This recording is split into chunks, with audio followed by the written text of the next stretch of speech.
ಐಕ್ಯತಾ ಚೇತನ ಅಂತ ಹೇಳಿ ತಪ್ಪಾಗಲಿಕ್ಕಿಲ್ಲ. ಹಿರಿಯ ರಾಜಕೀಯ ಧುರೀಣರು, ರಾಜಕೀಯ ಮುತ್ಸದಿಗಳು, ಮಣ್ಣಿನ ಮಗ ನಲ್ಮೆಯ ದೇವೇಗೌಡರನ್ನ ಪ್ರೀತಿಪೂರ್ವಕವಾಗಿ ತಮ್ಮೆಲ್ಲರ ಪರವಾಗಿ ಸ್ವಾಗತಿಸ್ತಾ ಇದ್ದಾರೆ. ಕಿತ್ತೂರು ಕರ್ನಾಟಕದಲ್ಲಿ ಜರುಗುತ್ತಿರುವಂತಹ ಪ್ರಪ್ರಥಮ ಜನತಾ ಸಮಾವೇಶ ಜೆಡಿಎಸ್ ಎಲ್ಲ ಗಣ್ಯಾತಿಥಿಗಳಿಗೂ ಕೂಡ ಪ್ರೀತಿಪೂರ್ವಕ ಸ್ವಾಗತ ಸುಸ್ವಾಗತ ಎನ್ನುತ್ತ ಮತ್ತೆ ನಾವು ಅದನ್ನೇ ಹೇಳ್ತಾ ಇದ್ದೇವೆ. ಆ ಭಾಗದಲ್ಲಿ ಬಹುದೂರ ಕುಳಿತಿರುವಂಥವ್ರು ಈ ಭಾಗಕ್ಕೆ ಬರ್ಬೋದು, ಅದು ಕುಳಿತುಕೊಳ್ಬೇಕಾಗಿ ಕೋರ್ಕೊಳ್ತಾ ದಯಮಾಡಿ ನಾವೆಲ್ಲರೂ ಜನಪ್ರಿಯ ಶಾಸಕರು ರಾಜು ಗೌಡ ಪಾಟೀಲ್ರ ಒಂದು ದಿವ್ಯ ಸಾರಥ್ಯದಲ್ಲಿ ಜರುಗುತ್ತಿರುವಂತಹ ಒಂದು ಅದ್ಭುತವಾದ ಕಾರ್ಯಕ್ರಮ ಇದಕ್ಕೆ ಸಾಕ್ಷಿಯಾಗ್ತಾ ಇದ್ದಾವೆ. ನಾ ಭೂತೋ ನಾ ಭವಿಷ್ಯತಿ ಅನ್ನೋ ಹಾಗೆ ಇದೇ ಪ್ರಥಮ ಬಾರಿಗೆ ಇಷ್ಟು ಬೃಹತ್ ಜೆಡಿಎಸ್ ಜನತಾ ಸಮಾವೇಶ ಆಯೋಜಿಸಿದ್ದಕ್ಕಾಗಿ ರಾಜು ಅವರಿಗೆ ನಲ್ಮೆಯ ವಂದನೆಗಳನ್ನ ನಮ್ಮ ಜೆಡಿಎಸ್ ಬಂಧುಗಳ ಪರವಾಗಿ ತಿಳಿಸುತ್ತಾ ವೇದಿಕೆಯಲ್ಲಿ ಗಣ್ಯರನ್ನು ಹೊರತುಪಡಿಸಿ ಮಿಕ್ಕವರು ದಯವಿಟ್ಟು ಒಂದು ಜೋರಾದ ಚಪ್ಪಾಳೆ ಬರಲಿ. ನಮ್ಮೆಲ್ಲರ ಪ್ರೀತಿಯ ಕುಮಾರಣ್ಣ ಅವರ ಆಗಮನವಾಗ್ತದೆ.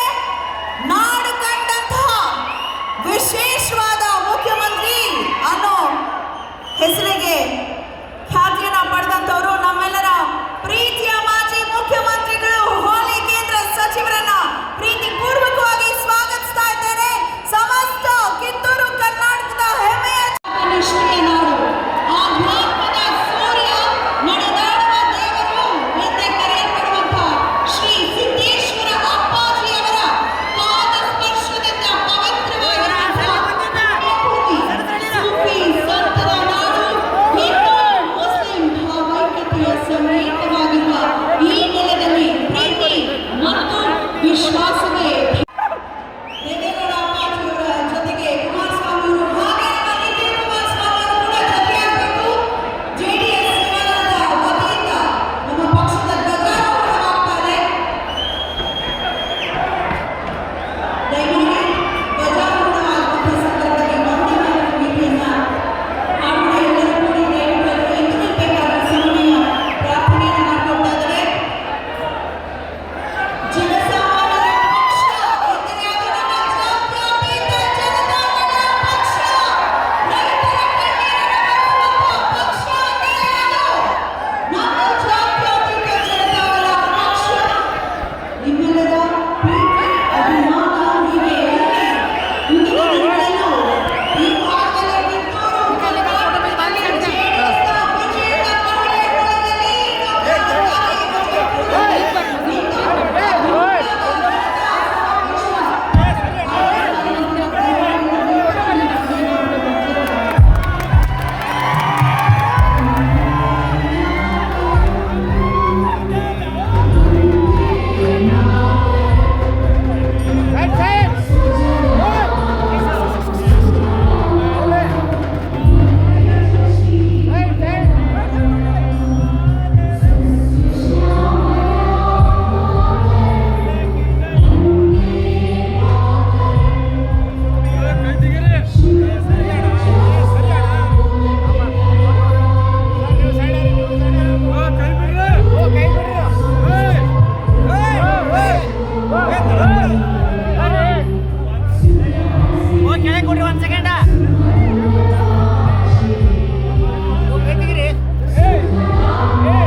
ನಮ್ಮ JDS ಪಕ್ಷ ನಡೀತಾ ಇದೆ.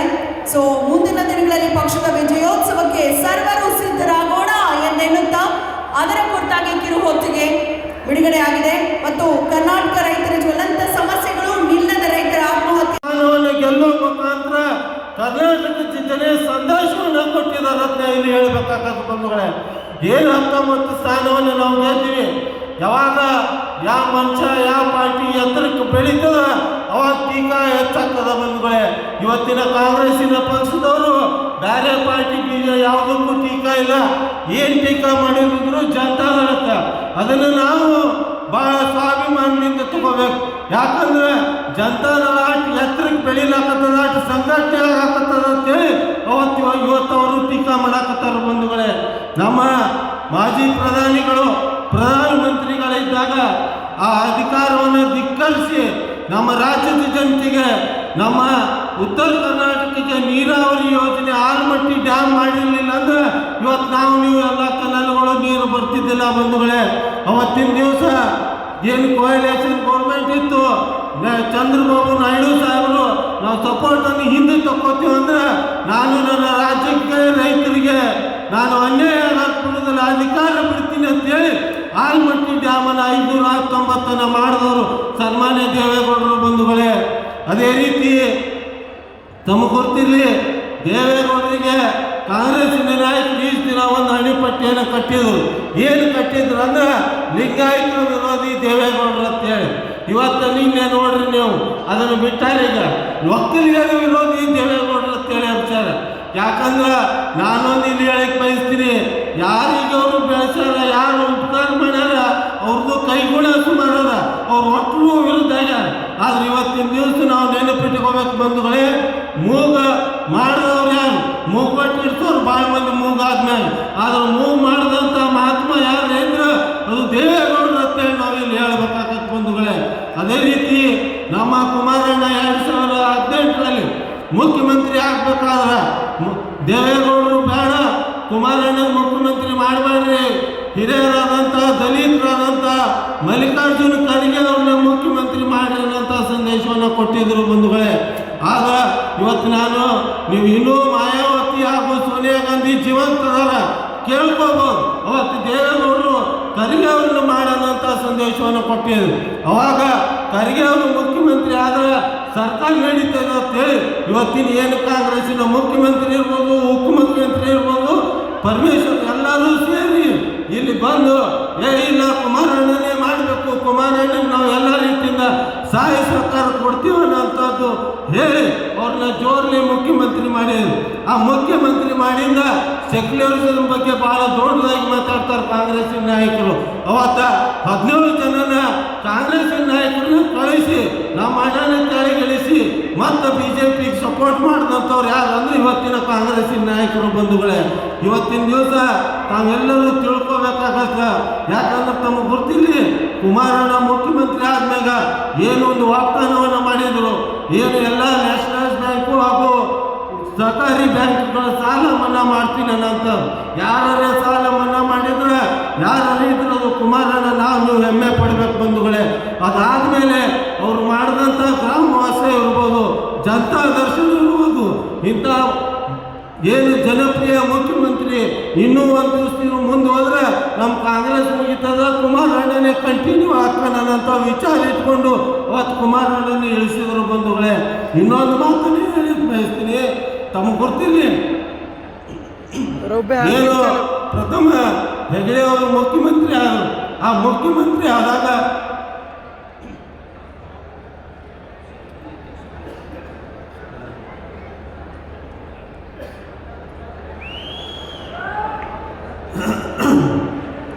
ಏನು ಹೆಗಡೆ ಅವರು ಮುಖ್ಯಮಂತ್ರಿ ಆದರು.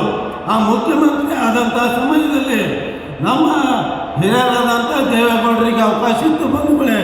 ಅವತ್ತಿನ ದಿನ